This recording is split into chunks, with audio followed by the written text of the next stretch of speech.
Well, thank you, and thank you for inviting me. I am super happy to be here with you this morning. I had the chance to visit Vilnius a few years ago, and it was really very interesting. I also read a lot of medieval history, so I have read a bit about the Grand Duchy of Lithuania and the part that the Lithuanian Grand Dukes played in the history in that part of the world. So I'm very interested in that. So this is the last session of the conference, right? Yeah. And I looked at the program yesterday, and it looked like you had a lot of really great sessions to choose from. And my guess is that you heard a lot of useful ideas and interesting ideas, and you have some things you want to try. How many have something they want to try when they get back to their work? Yeah, lots of people have things they want to try.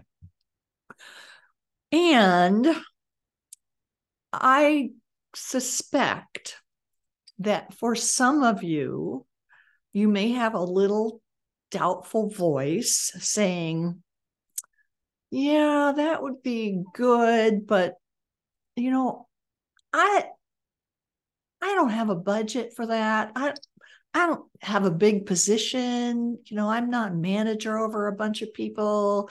I don't have the resources to do that. Does anybody have that little doubtful voice?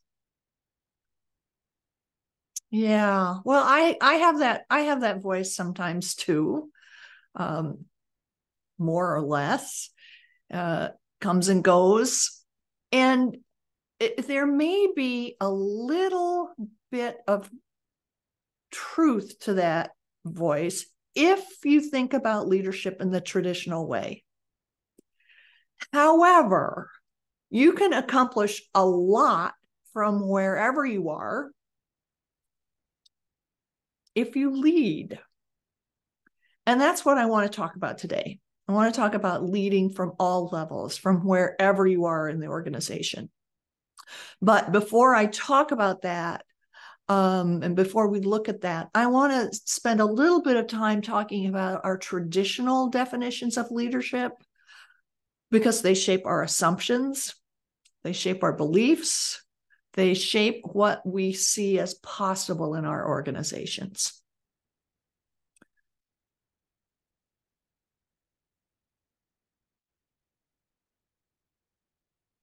And for some reason, now everything is frozen.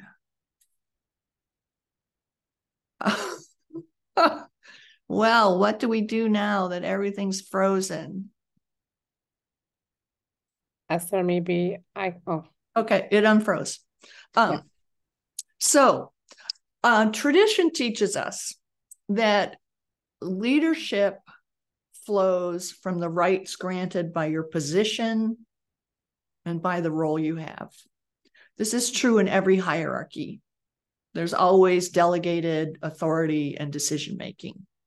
But it says that that's where leadership comes from. It comes from having a role that says leader.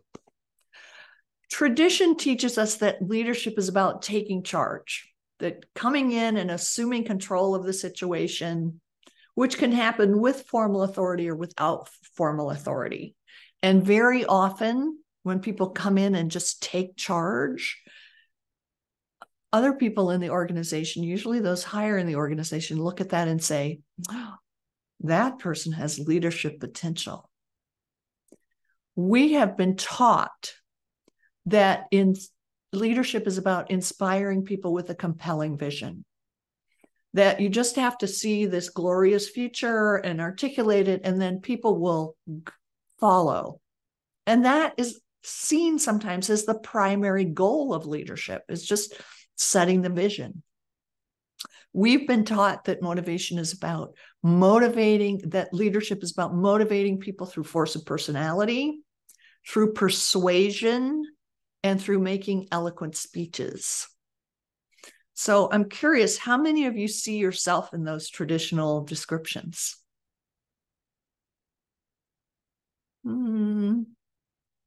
kind of, sort of. I can see five or six of you on the screen. I can't see how everybody's responding, but some people do, but not a lot of you.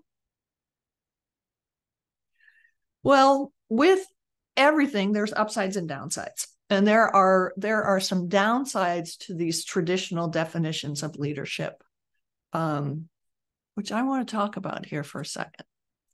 So the downside of using positional authority and relying on that for leadership is that you may get compliance, but not engagement. If the boss tells you to do something, you may have some discussion, but in the end, you're probably going to do it. But you may not be like really behind the idea. You may not give it your all. You may just be doing it so you don't get noticed as a troublemaker. If you rely on taking charge, the people around you may feel bossed around. Really, most people don't like having someone come in and tell them what to do, especially when that person is new, doesn't understand their problems, or when things are really working just fine. Right? And people who have a deeply ingrained habit of taking charge, may have trouble collaborating with other people because they want to be in charge. So that's a downside of that. Vision without a plan isn't going to amount to much. And when you rely on being charismatic and persuasive, that can easily tip into a personality cult where people stop thinking for themselves and they will follow the leader blindly, even if he takes them off a cliff. So there's an expression called drinking the Kool-Aid. How many of you have heard about drinking the Kool-Aid? Well, it comes from a situation where the leader of this particular group told his followers to drink poisoned Kool-Aid. And hundreds of people died. Right? So that's the downside. People may stop thinking for themselves and really get in trouble because of it. So there are also upsides of traditional leadership. Delegated authority helps organizations function much more effectively. It reduces the chaos. It reduces the complexity in large organizations. It's good to know who is responsible for something. It's good to know who is making certain decisions. It just helps things run more smoothly. So we don't want to get rid of that. We maybe don't want it stacked, for 11 layers, but it's useful to help things function. And sometimes it's really great to have someone in charge. When I was a corporate employee, I worked in a office tower, and every unit had a fire captain. And that fire captain knew all of the procedures, knew all of the people to call, knew how to count to make sure everybody was out of the building. So if anything happened and we had to evacuate the building, we all looked to the fire captain, right? So it was clear. It was very clear who we should listen to and what we should do. Now, we only had drills. We never actually had a fire, but in situations of chaos, super helpful to have someone in charge, especially if they know what they're doing.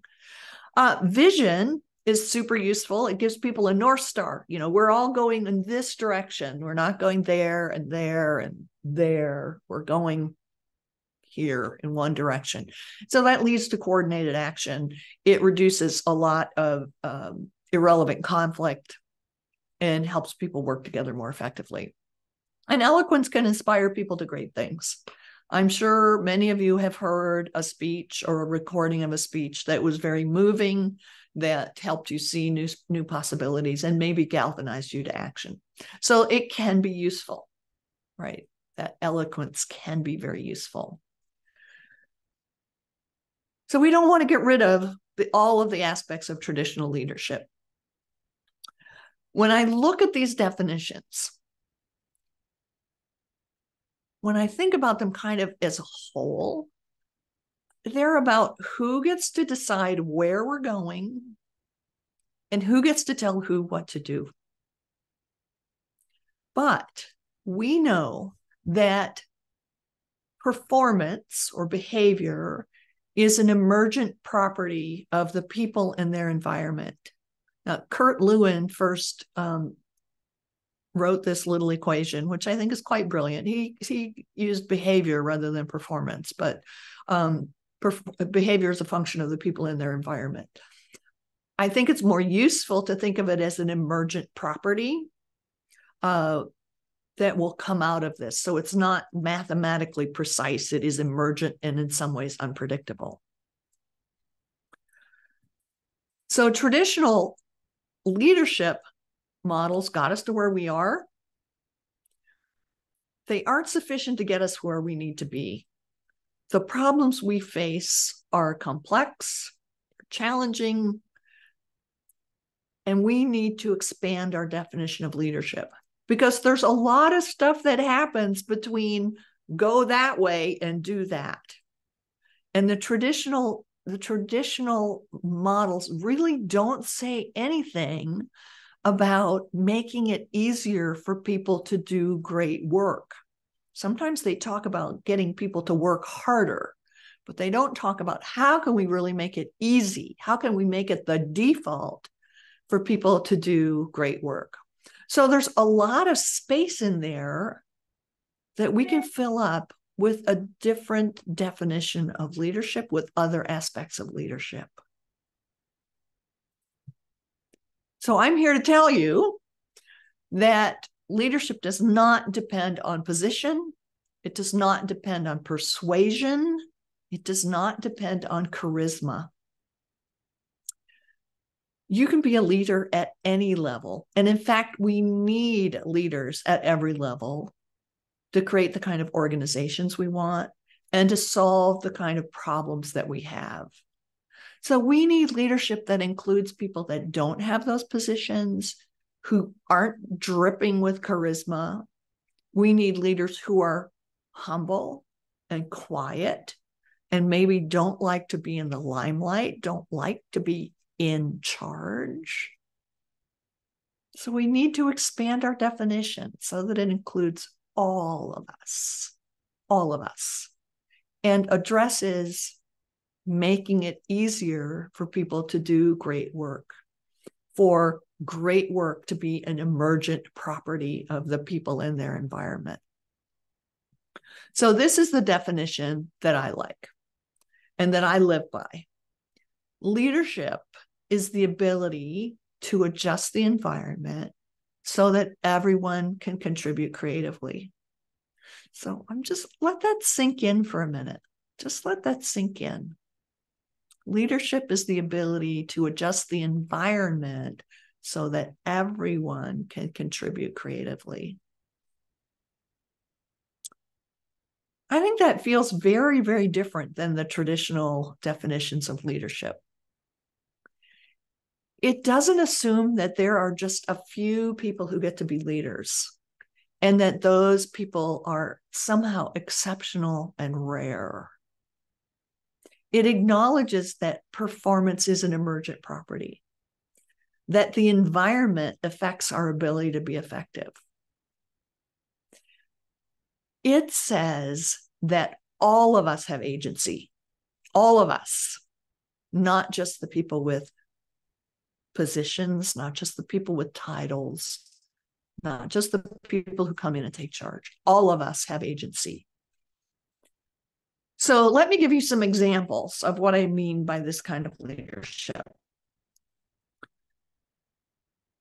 So there was a junior programmer who was sitting in a meeting with a number of people who were senior to him, both in experience and in age. And they were talking about some design decisions. This junior programmer was a little confused about what they were talking about. So he asked a question. And in the course of answering that question, it turned out that he wasn't the only one who was unclear. There were several other people in the group who weren't actually very clear about what they were doing and what they were talking about. So his question led to them clarifying how they were using terms. It led them to clarifying what options they were actually talking about. And they were able to reach their decision with a good level of consensus instead of just swirling around or arguing.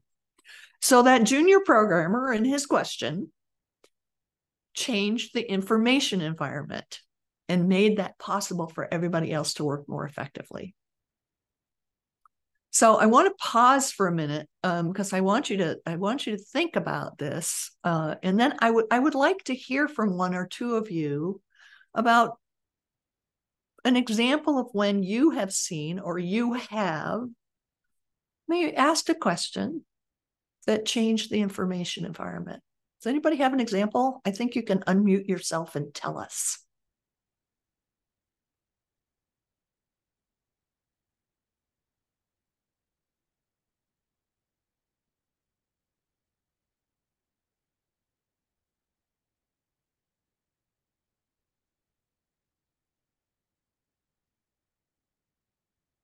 No examples.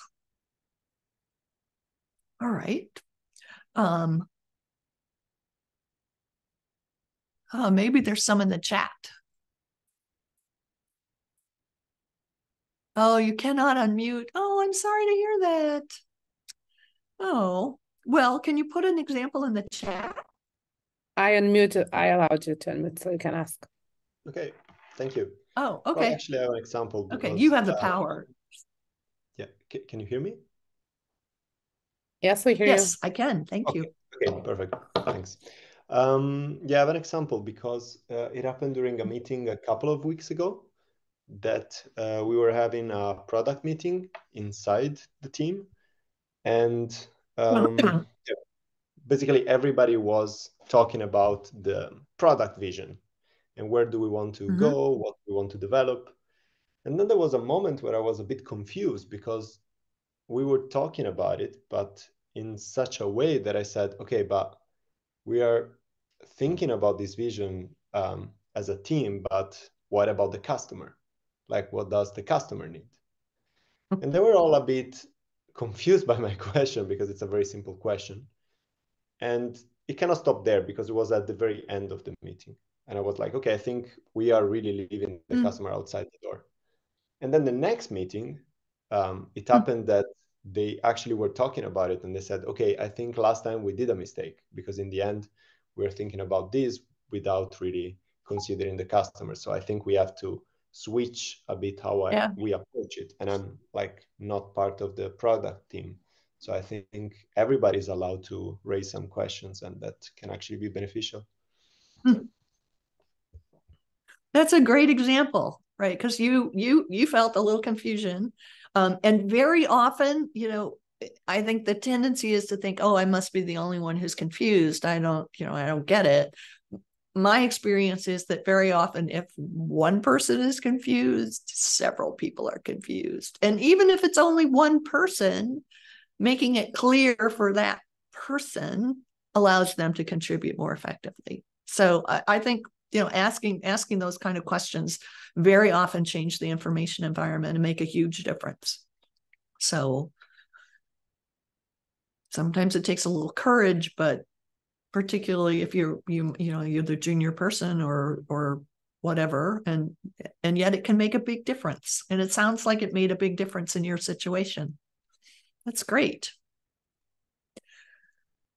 So another example, I was in a meeting where people were trying to solve a problem and I was observing the meeting. I wasn't running it or participating in it. And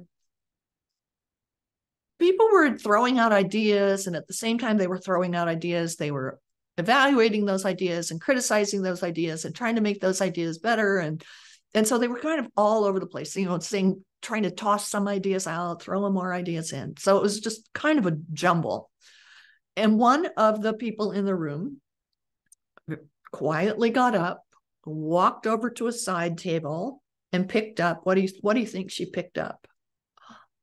Post-it notes, of course. What else would an Agilist pick up? Post-it notes. Brought the Post-it notes back, put them down on the table with some markers. She didn't take charge. She didn't say, I'm facilitating now. She didn't try to persuade people to do something differently.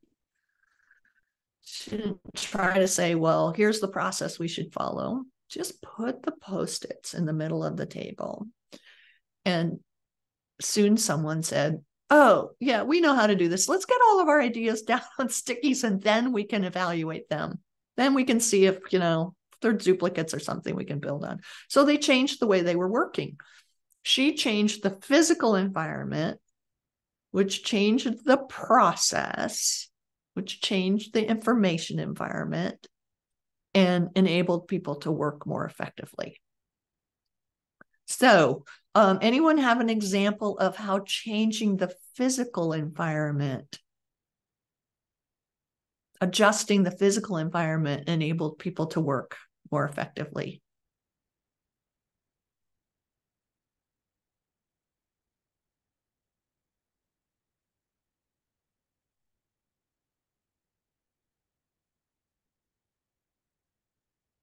You mean like movement? Yeah, but like movement, or changing the way the chairs are organized. Yeah. I like to do that around my house, change things around once in 6 months or 1 year, because something that's constant says that it's time to change. And that kind of brings in new energy. It can. Yeah, it's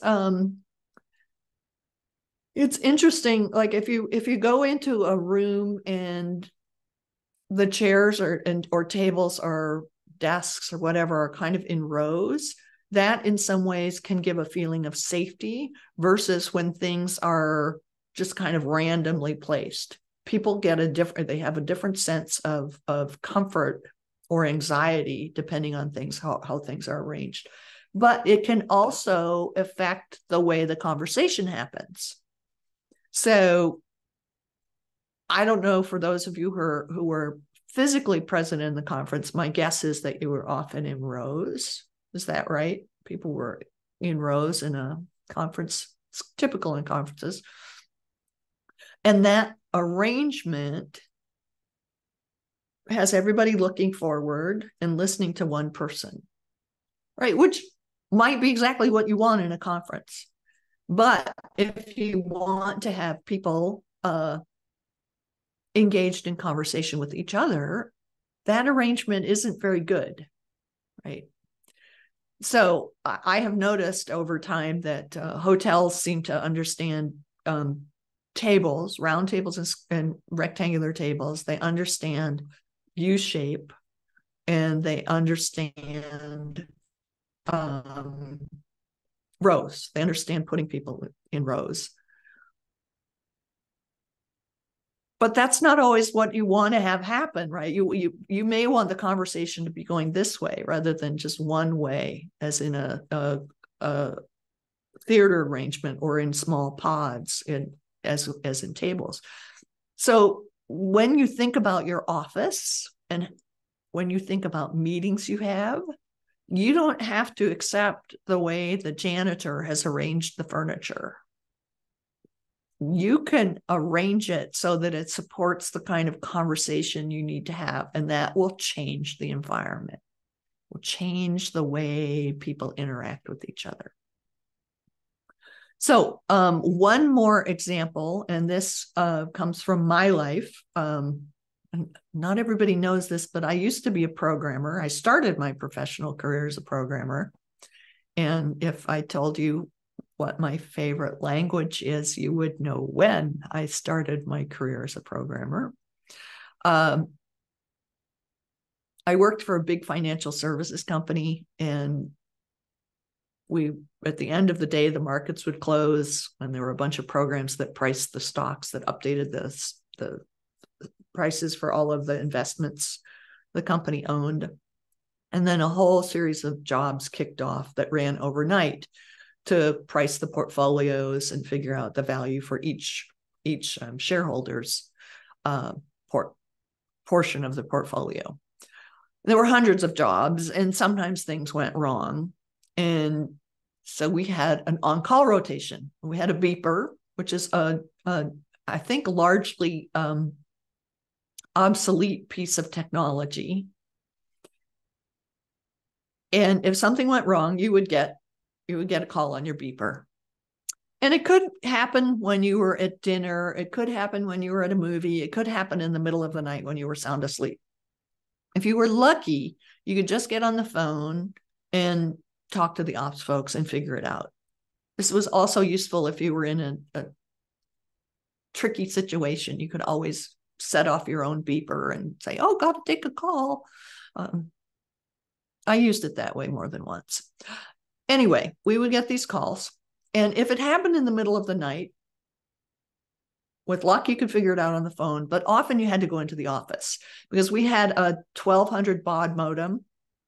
Just think about that for a while. 1200 baud modem. That was an advance, but it was extremely difficult to scan a file with 100,000 records and 1200 baud. So it's often easier to go in to the office. So we drive into the middle of the city and park and go into the building and try to figure things out from your desk. Except when you couldn't and you needed a hex core dump. And does anybody remember hex core dumps? Yeah, lots of fun. The trouble with that was that the people who produced the core dump, the ops people, were in a different building. And the only way to get to the building, get to them in the middle of the night, was to go through underground tunnels under the streets of the city. And the tunnels weren't secure. So sometimes there were kind of sketchy people in the tunnels. And it was kind of scary. It was kind of scary walking through those tunnels. So I decided that we should have to come in on call less often. Put up a big picture of the batch job stream, and every time something blew up, we put a push pin in it with a little note. And after a while, someone noticed what I was doing and asked about it, and they started doing the same thing. And pretty soon we had some sense of what the patterns were. The jobs that tended to blow up or the situations that tended to cause problems. And that changed the way people did their testing, right? People got much more effective in the way they tested certain things. They were much better at communicating certain types of changes. And they improved the quality of the code in some cases. So my little push pins was a change to the physical environment, change the information environment, that changed the way people were doing their work. Anyone have any examples of how they have made a change in the environment, adjusted the environment so people could see patterns? Do you have any examples of that?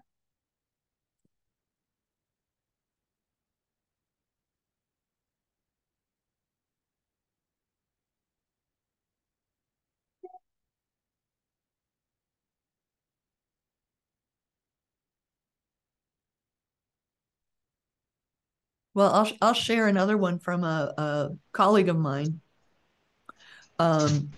They started tracking. They had a separate QA department, which is an issue in and of itself, but that's another story.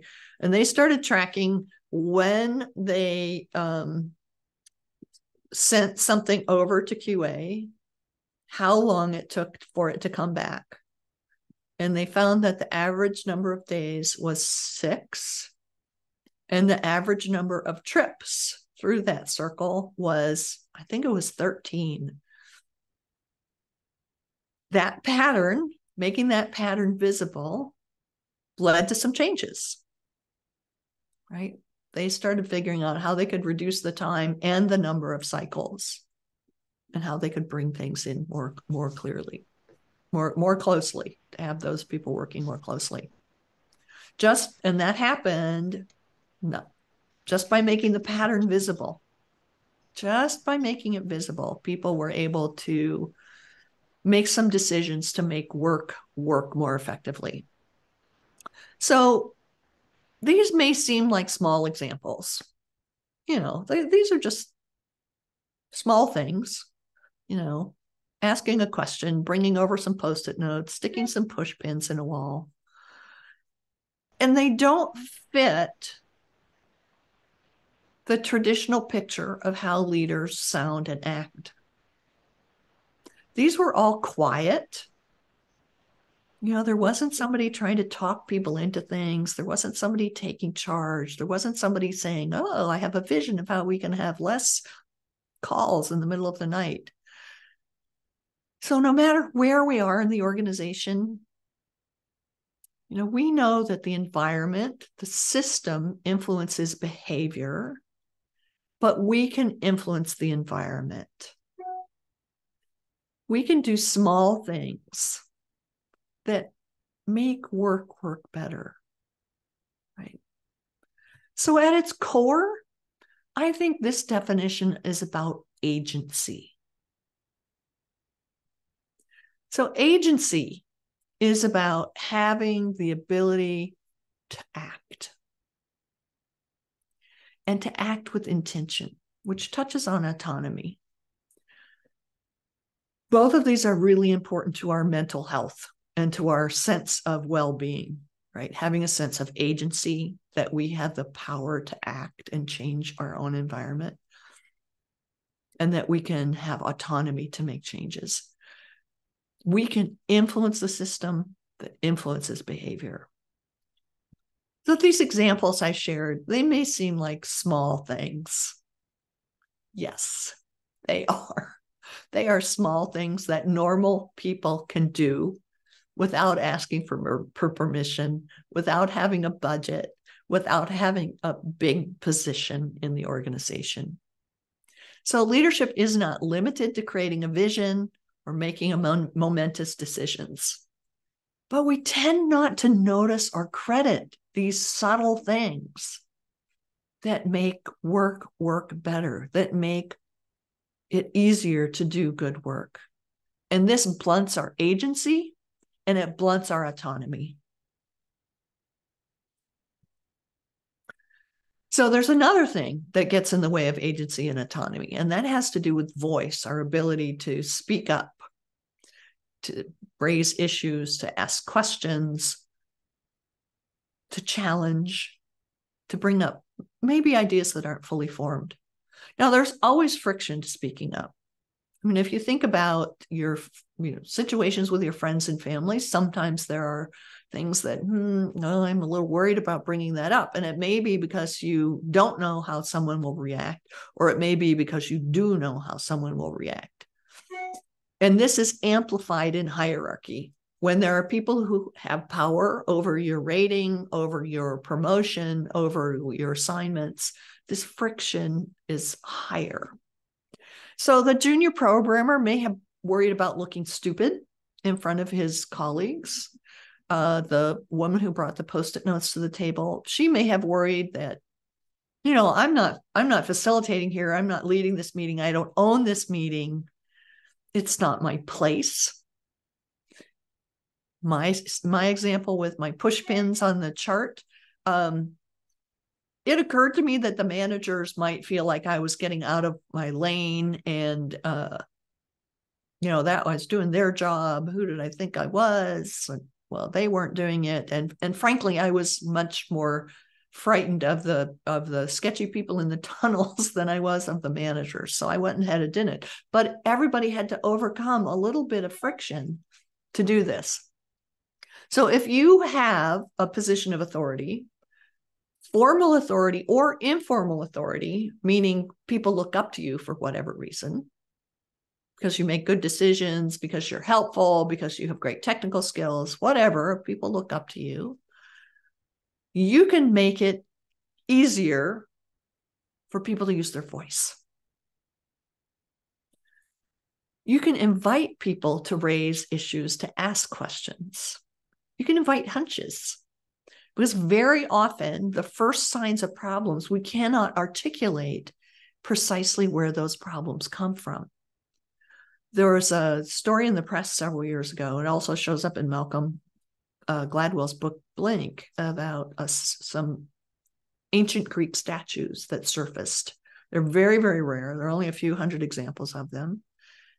And suddenly the statue shows up. And of course, people were curious or wondering whether it was authentic. So they did a lot of testing. And it looked from the chemical tests and from the age dating that it was authentic. But there were some experts who just weren't sure. They knew something was off, but they couldn't put their finger on it. Until finally, they figured out that it was the fingers. It was that the fingernails in this newly discovered statue were not consistent with the way the ancient statues looked. Sometimes we can't articulate why something's off. We just know it's off. So be curious, ask questions, explore, but don't grill people or ask for excessive proof, because that shuts people down. Right? So the second thing you can do is to communicate that problems are part of life and part of projects.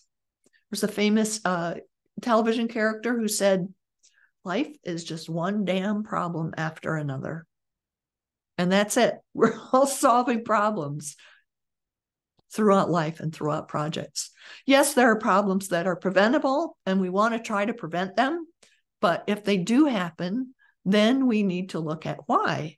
We need to be curious about why. Was it a lack of training? Was it a lack of understanding? Were the policies there but not followed? What happened that allowed this to happen? There's an entire class of problems that aren't preventable. This is especially true in very complex systems where there's a confluence of factors that will just come together and cause an unexpected problem. The only thing we know about problems is that there will be problems. We may not know which problems, but they're going to be them. So if you do these two things, if you invite questions and you explore rather than interrogate, and if you communicate that problems are part of life, they're not character flaws, they're not a reason for blame, you will influence the safety environment. And I guarantee you, if you influence the safety environment, you are going to influence the information environment, because people will feel more free to bring things up. So even if you feel like you have no authority, formal or informal, you can still make it easier for people to speak up. There was a group of people, a group of women working in a male-dominated office, and they made a pact that whenever one of them brought up an idea, another would wait for the appropriate moment and then amplify that idea. They would point back to it. They would say, oh, I want to build on what Jane said, or going back to the question that Sarah asked. And then those ideas and questions would have a little bit more weight. This is called allyship. And you can do it too. It's not just for women. It's for everybody. So notice the people who are quieter, or the people who haven't been heard of. Like in the example, the first example we heard, notice that the customer's not there, right? You were asking a question, but you were also acting in some ways in allyship with the customer, right? So you can add your support. You can add your support. You can suggest experiments. If things are going around in a circle, you can say, well, let's just try a little thing and see if we can get some data, right? Right? That'll get things unstuck. It'll get people thinking again, helping them work more effectively. When you do this, when you help people have voice, when you act as an ally, when you put push pins in the wall or whatever, people will notice, and then they may do the same thing. And that's called followership. If you think about the examples, each involved an action by the person who did it. But until someone followed, there wasn't going to be a change. So the adjustment catalyzed action in other people. It wasn't just the leader. So you can be the first follower. There's a lot of power in that. There's a lot of power in getting behind another good idea. So you can notice, when someone has a good idea, you can ask questions about it. You can be curious. You can give your support. You can try it too. I had a friend who wanted his team to try using a Kanban board for their teamwork, and he didn't get very far with that. So he just started his own personal Kanban board and made it visible to people. And someone got curious and asked him about it. And he explained why he was using it and how it helped him. And then that person started using a Kanban board. And pretty soon a third person was using a personal Kanban board. And from there, it was really easy for the whole team to adopt a Kanban board, right? So there were followers, right? There were followers that supported that good idea, changed the environment. So when you see a good idea, fan the flame, give it some oxygen and help it grow. As with everything, it helps to act with intention. So the junior programmer wanted to clear up his own confusion. I'm not sure that he actually thought, oh, I'm going to shift the information environment here. So he was lucky. Leaders take advantage of luck, but they don't rely on it. So in the other two cases, there was clear intention.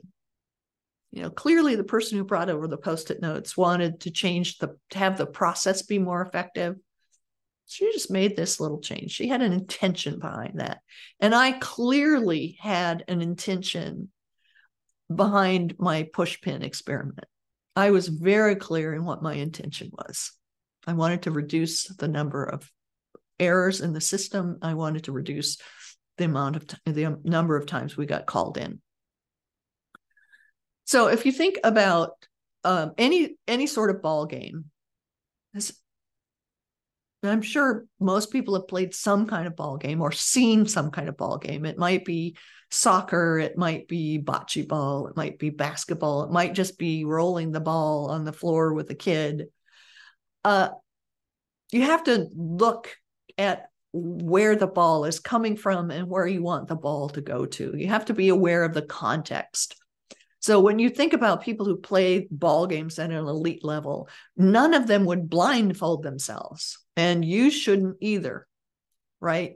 You should be aware of your context and understand what's going on so that when you attempt to change the environment, you're acting with intention and with some theory about what's going to happen. It's really easy when we're at work to just get caught up in the day-to-day and be very focused on our task. And this can be a good thing and it can be a fun thing, but it's also useful to step back, to step up and see how the work is working, to look for those patterns, to look for the things going on in the information environment, in the physical environment, the way people are working, and how we might make it work better.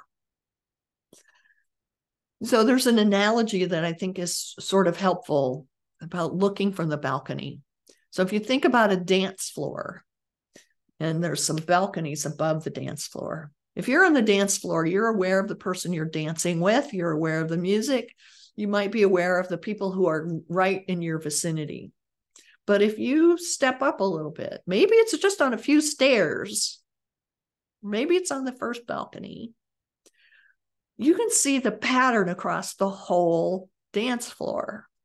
Even if you can't hear the music, you can tell what the rhythm is.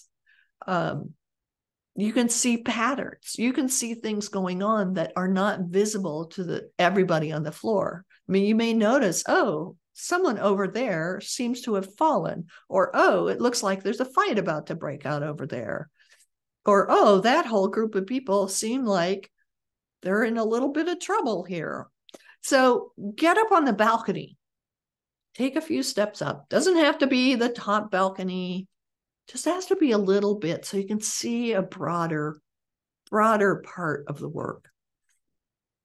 Now, if you do have a management or leadership role, you often have the ability to see and influence the broader system. You are in the balcony and you can see the pattern.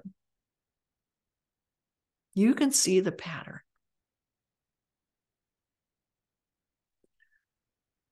So this is the last session of the conference. And when you think about leadership this way, and think about the examples that I gave and the examples that we heard from your colleagues, how many of you recognize that you are a leader? And maybe you always have been. How many of you can see yourself in this definition of leadership?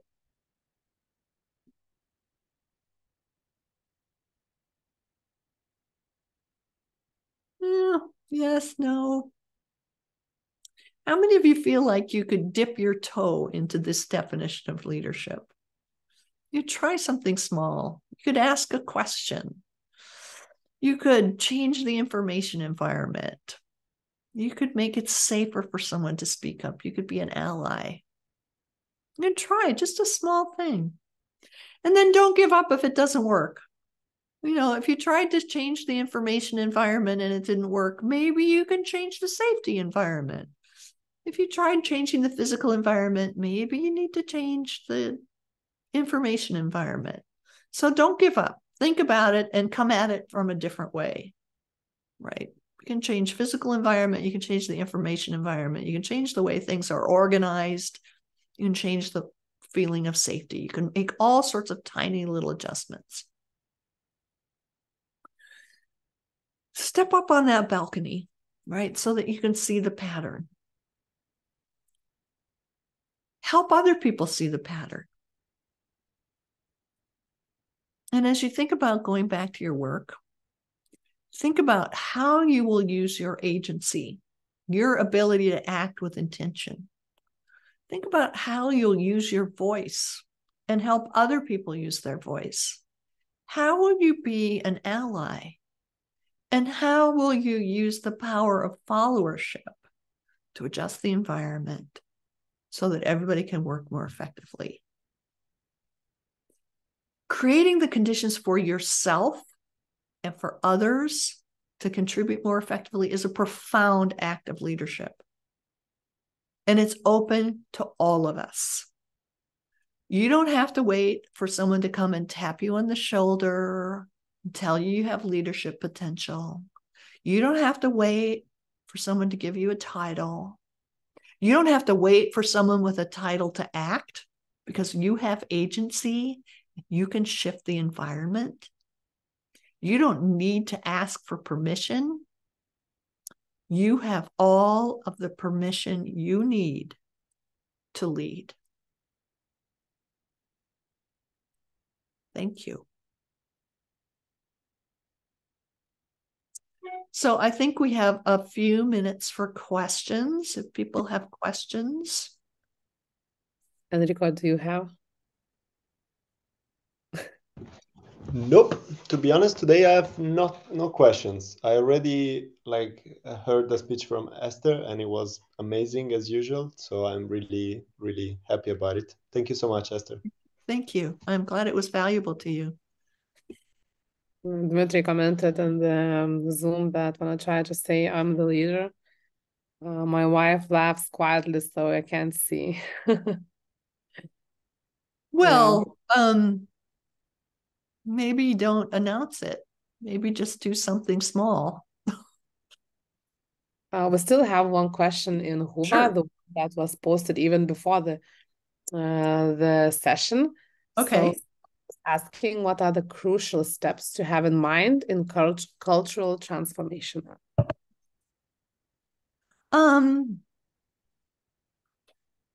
Well, culture is generally deeply embedded and it's slow and hard to change. So I think it depends a lot on what you are trying to change. I think modeling it, if you have formal or informal authority, is a great way to start. Making it more clear what the constraints are, like what sorts of things are desirable and accepted and what sorts of things are not, is helpful. I think a trap that people fall into is believing that you have to get everybody to come along. I don't think you'll ever get everybody to come along. What you need is some critical mass. And I think that is often a smaller group than we have been led to believe. I have seen some research that says if you can enlist the, say, 3% of your organization who are the most influential, the people that other people look up to, they look to for guidance, they look to for advice, they follow their example, you can make significant change. I have heard some other people talk, and I have not looked at their research, but I have heard people talk about, maybe you need 20% to make huge changes, because once you have 20%, you have a constituency. And her examples were in terms of changing practices around the environment, like, for example, recycling, and use of home composting sorts of things. That once you have like 20% of the people who are interested in something, you've got a market. And then people will respond to those market needs. And I think the same is true. I think there's an analogy in organizations that if you have 20%, you have a constituency, and then people will start to respond to that, and it will work out from there. The other thing to keep in mind is to look for where things are working, right? You don't have to change everything in your organization. You have to look for where things are working. Most of the time, culture is not a monolith. Find the stuff that's working, fan that flame, give them some support. I have another question from Victor in the Zoom chat. So do you think that you can eventually follow a pattern? You either die a hero or live long enough to become the villain. When we are comparing traditional leadership and the one you are talking about?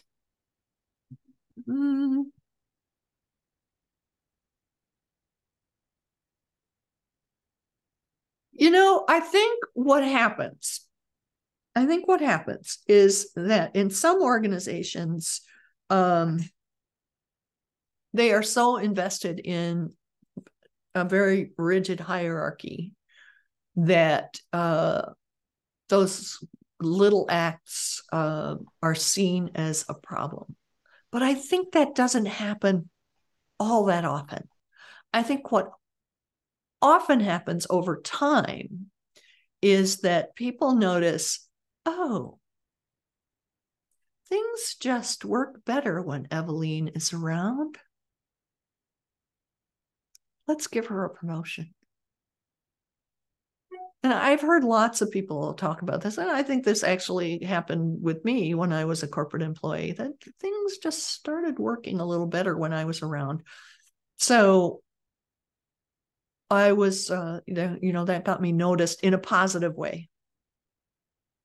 And I think people are becoming more aware of the fact that the environment matters, that we can't just, rely on finding the right people. We can't just hope that we have the perfect process, that the environment that people are working in makes a huge, huge difference.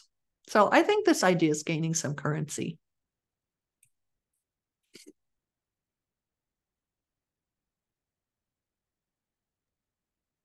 Okay, any more questions? Or we are wrapping up. Well, I will thank you again for inviting me. I wish I could have been there in person, because I know a lot more about, I know a lot more about Lithuanian history than I did on my first visit, so it'd be nice to come back and visit again. You're always welcome here, Esther. Oh, thank you. Thank you. And thank you so much for having me. Thank you for your attention and your questions and your participation. Thank you.